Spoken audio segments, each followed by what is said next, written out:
나노 축구공 플러렌. 2. 효용성 만점의 플러렌. 물론 정말로 버닝스터 플러렌이 적색거성에서 뿜어져 나오는 성간 먼지에 존재하는지는 아직도 명확하지 않다고 지적하는 학자들도 있다. 그러므로 단지 머나먼 별에 대한 연구가 우연하게 엄청난 실용적 응용이 가능한 새로운 과학 분야를 열었다는 설명이 보다 적절하다는 지적도 있다. 탄소 원자 60개로 구성된 플러렌은 물론 C70, C76, C84 등과 같은 탄소 동소체 등도 있다. 동소체란 동일한 원자로 구성된 순물질이지만 특성과 모양이 다른 물질 군을 말한다.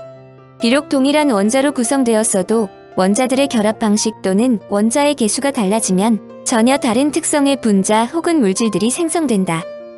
잘 알려진 것이 탄소 동소체인 다이아몬드와 흑연이다. 이들은 모두 탄소 원자로만 구성된 물질인데 원자의 결합 방식이 다르므로 두 물질은 전혀 다른 특성을 띠고 있다. 학자들은 연력학적으로 흑연이 다이아몬드보다 안정하기 때문에 영겁의 세월이 지나면 다이아몬드 역시 흑연으로 변할 것으로 생각한다. 그렇다면 내가 결혼 예물로 받은 다이아몬드는 어떻게 될까? 이런 걱정은 하지 않아도 된다.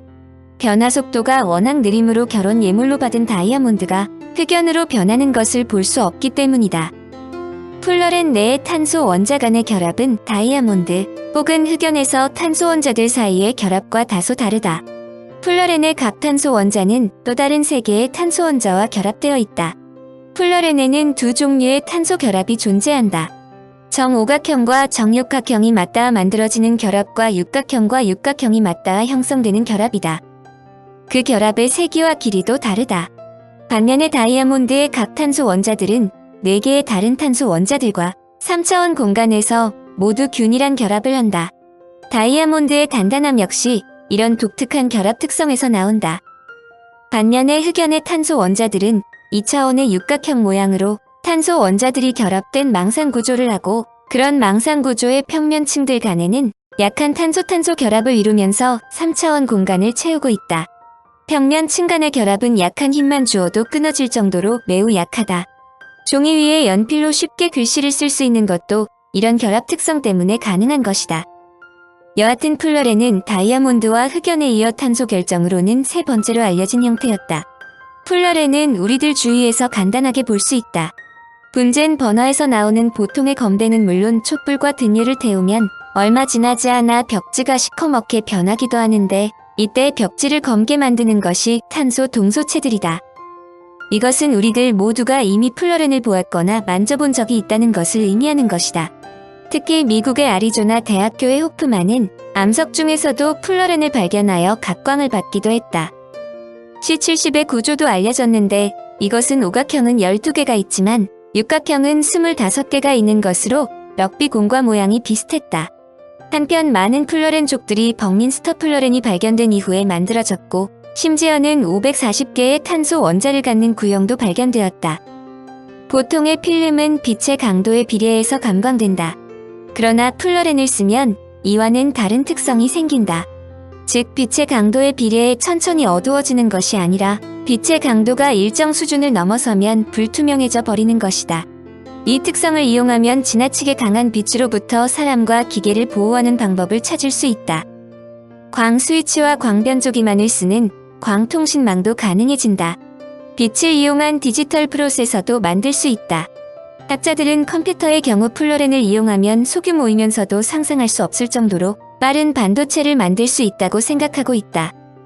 특히 빛을 흡수하고 전자를 잘 받는 성질이 있는 C60으로 이루어진 결정에 알칼리 금속을 적절히 결합시키면 초전도체가 된다는 연구도 있었다.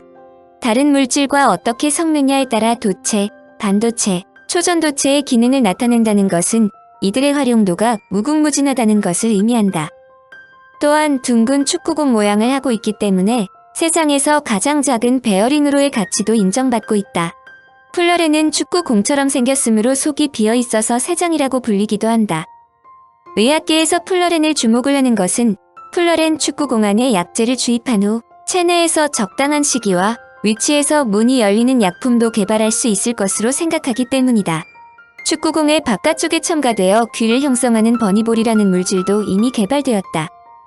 플러렌 탄소 동소체가 매우 중요시 생각되는 것은 비교적 어렵지 않게 화학 반응을 통해 수많은 유도체를 만들 수 있기 때문이다. 그 이유는 플러렌의 표면을 변화시키거나 플러렌 안쪽에 비어있는 공간에 다른 분자를 집어넣어 물리 화학적 특성의 변화를 이끌어낼 수 있기 때문이다. 플러렌은 동소체인 다이아몬드를 웃도는 경도를 가지고 있으며 고온 고압에도 잘 견디므로 그렇게 변형된 화합물들은 고온 초전도체, 윤활제, 촉매 등으로 이용되기도 한다. 심지어는 에이즈 치료약으로도 활용되는데 핵심은 플러렌 유도체가 에이즈 바이러스를 재생시키는 효소와 결합해 그 효소의 본래 기능을 빼앗게 만드는 것이다. 학자들이 의학적으로 유용한 약재 등 다양한 물질들의 제조에 중요한 역할을 할 수 있을 것으로 기대하는 이유다.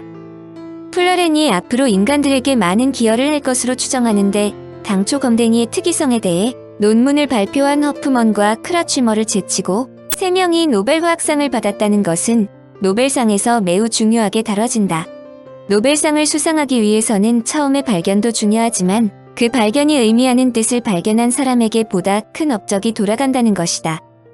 노벨상 추천사는 플러렌에 얼마나 큰 기대를 하는지 알 수 있다. 노벨상 추천사, 전하, 그리고 신사숙녀 여러분. 우리는 화학 원소가 필요하며 특히 가장 완벽하게 연구된 원소 중 하나인 탄소에 관한 한 더 이상 중요한 발견은 있을 수 없다고 생각합니다. 탄소는 선사시대 이래로 그을름, 석탄 그리고 수초로 알려져 왔습니다. 18세기 말에는 흑연과 다이아몬드가 탄소의 또 다른 형태라는 사실이 밝혀졌습니다. 탄소는 수없이 많은 방법으로 사용됩니다. 예를 들면 연료로서 석탄을 대량으로 연소하고 제철 공정에서 코크스를 사용하고 그리고 윤활제, 연필, 브레이크 라이닝 등의 흑연을 사용하고 있습니다. 다이아몬드로 불리는 탄소의 희귀한 형태는 미적 기능 이외에도 수많은 다른 용도로 쓰이고 있습니다. 일반적인 자동차 타이어는 3kg의 카본블랙을 포함하며 활성화된 탄소는 아주 다양한 분야에서 유용하게 사용됩니다. 그래서 탄소는 모든 생활의 기초이며 우리 모두에게 매우 중요합니다. 그러므로 올해 화학상 수상자인 로버트 컬, 해럴드 크로터, 그리고 리처드 스몰리 교수가 대학원생인 제임스 시드와 션 오브리엔과 함께 60개의 탄소 원자가 봉합된 껍질 모양으로 이루어진 새롭고 안정된 탄소 형태를 발견했다고 1985년에 발표한 일은 과학계에 더할 나위 없는 감동과 반향을 불러일으켰습니다. 그들은 이 새로운 탄소 분자를 벅민스터 플러렌이라고 이름지었습니다. 이는 1967년 몬트리올 세계박람회에서 국제적으로 유명해진 최단선 도매 고환자인 미국 건축가 벅민스터 플러의 이름을 딴 것입니다. 벅민스터 플러렌에 있는 탄소 원자가 어떻게 서로 연결되어 있는지 이해하려면 축구공이나 유럽 축구공 표면의 무늬를 연상할 필요가 있습니다. 이 공은 12개의 검은색 오각형과 20개의 흰색 육각형이 서로 같은 도형끼리는 접하지 않는 형태로 꿰매 있어서 60개 꼭 지점을 가진 대칭적 구조가 됩니다. 이제 60개 꼭 지점 각각의 탄소 원자를 위치시키면 벅민스터 플러렌이 어떤 모양인지 알 수 있습니다. 물론 축구공보다 3억 분의 1 정도로 작지만 말입니다. 벅민스터 플러렌, 즉 C60의 발견은 레이저로 50억 분의 1초 안에 탄소의 아주 적은 양을 기화시키는 첨단 장비의 사용으로 이루어졌습니다. 뜨거운 탄소 기체가 농축되면 여러 개의 탄소 원자를 포함하는 덩어리들이 형성되는데 60개의 탄소 원자들을 가진 덩어리가 가장 많이 발견됩니다. 이 다양한 탄소 분자들은 C60과 같은 안정성을 보였으며 또한 봉합된 형태로 생각되었습니다. 이 모든 덩어리들의 총체적인 이름이 플러렌스였습니다. 칼륨이나 세슘과 같은 금속 원자가 안쪽 공간에 들어있는 플러렌스를 만드는 것도 가능했습니다. 이 실험에서 문제가 되는 것은 제한된 구조를 정확하게 증명할 수 있을 만큼 충분한 양의 플러렌스를 얻을 수 없다는 사실입니다. 따라서 1985년부터 1990년까지 과학적 논쟁이 들끓었지만 그러한 심한 비판에도 불구하고 플러렌스 발견자들은 인내심과 독창력 그리고 열의를 가지고 그들의 가설을 꿋꿋하게 지켜냈습니다. 1990년에야 물리학자 도널드 푸먼과 볼프강 크레치머가 어느 실험실에서나 빠르고 값싸게 재현할 수 있는 방법을 이용하여 1g 정도의 C60을 만들 수 있었습니다. 이렇게 만든 것으로 구조 결정 장치를 사용하여 C60이 정말로 발견자들이 가정한 구조를 가지고 있는지를 증명해 보였습니다. 화학자들은 플러렌스 화학을 연구하기 위해 빠르게 모여들었습니다. 그리고 플러렌스 화학과 플러렌스 물리에 관련된 다양한 응용성을 시험해 볼 수 있었습니다. 올해 노벨 화학상은 모든 자연과학에 대하여 함축적 의미를 갖고 있습니다. 붉은색의 거대 별들과 우주의 기체구름에서 탄소의 움직임을 이해하려는 열정이 연구의 씨앗으로 처음 부려졌습니다. 그리고 플로렌스의 발견이 화학과 물리의 영역에서 우리의 지식을 확장시키고 생각을 변화시켰으며 우주에서 탄소의 생성에 대한 새로운 가설을 가능하게 하였고 지질층에서 적은 양의 플로렌스를 발견할 수 있도록 하였습니다. 아마도 플로렌스는 이전에 믿었던 것보다 훨씬 많은 양이 지구에 존재하고 있을 것입니다. 대부분의 불꽃에서 나오는 그 어둠에도 적은 양의 플로렌스가 있는 것으로 알려졌습니다. 다음에 촛불을 켤 때는 이 점을 기억하시기 바랍니다. 플라톤은 티마이오스 대화편에서 불, 흙, 공기, 물이라는 4개의 기본적인 입자에 대한 이론을 설명했습니다. 그 다음으로 우리는 서로 다르지만 그중 어떤 것은 다른 것으로 전환될 수 있는 4개의 가장 아름다운 물체가 무엇인지 결정해야 합니다. 우리는 흙과 불, 관계된 원소들, 그리고 중간 원소들의 참된 기원을 알게 될 것입니다. 그러면 이보다 더 잘 구별되는 물체의 종류가 존재한다고 생각지 않을 것입니다. 그는 정사면체, 정육면체, 정팔면체, 정이십면체, 즉 5정다면체 중 4개에 대해 서술했습니다. 그리고 12면체는 우주를 의미하는데 왜냐하면 가장 완벽한 형태인 구에 가장 가깝기 때문입니다. 구에 가장 근접하면서 우리가 가질 수 있는 매우 아름다운 물체이기 때문에 플라톤은 확장된 12면체인 C60을 꼭 발견하려 했습니다. 콜 교수님, 크로토 교수님, 그리고 스몰리 교수님, 교수님들은 탄소 원소의 새로운 형태, 플로렌스의 발견으로 1996년 노벨 화학상을 받게 되었습니다. 스웨덴 왕립과학원을 대신하여 축하드리는 것이 저에게는 특권이며 큰 기쁨입니다. 이제 전하로부터 노벨상을 받으시기 바랍니다.